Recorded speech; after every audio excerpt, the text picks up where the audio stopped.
Start.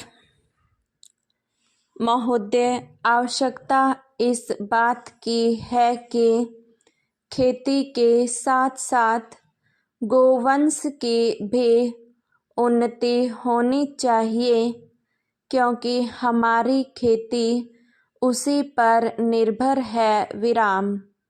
गाय हमें दूध, दही, घी, मक्खन इत्यादि के रूप में पुष्टिकर भोजन देती है।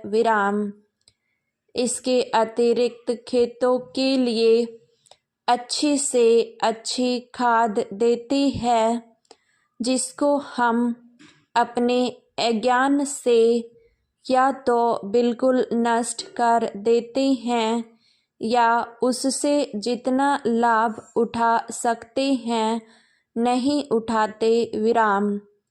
वह बछड़े देती है जो हल जोतते हैं और गाड़ियों को खींचते हैं। यहाँ तक कि मरने पर वह बहुमूल्य चमड़ा भी दे जाती है, और यदि अन्य वस्तुओं का भी ठीक उपयोग करे तो अन्य आवश्यक चीज़ें भी उसके मृत शरीर से हम पा सकते हैं। मेरा विश्वास है कि यदि हम गोपालन ठीक से करें तो एक बार फिर इस देश में दूध की नदियाँ बहने लग सकती हैं।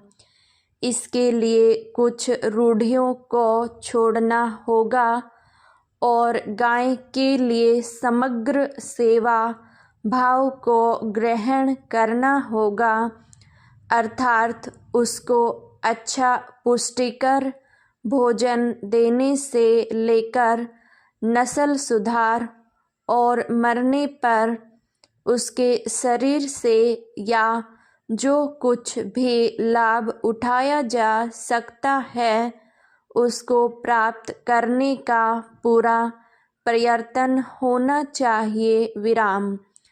जब तक कृषि सुधार और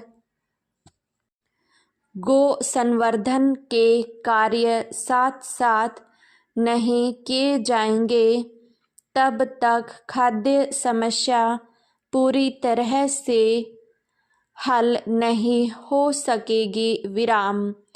खाद्य पदार्थों में अन्न आवश्यक है, पर दूध, दही, घी, मक्खन इत्यादि अर्थात गोरस भी किसी रूप में कम आवश्यक नहीं। देश की कृषि अनुसंधानशालाओं को जो खेती और पशुओं की नस्ल सुधार आदि का काम बराबर कर रही हैं, उस काम के परिणामों का किसानों में पूरी तरह प्रचार करना चाहिए।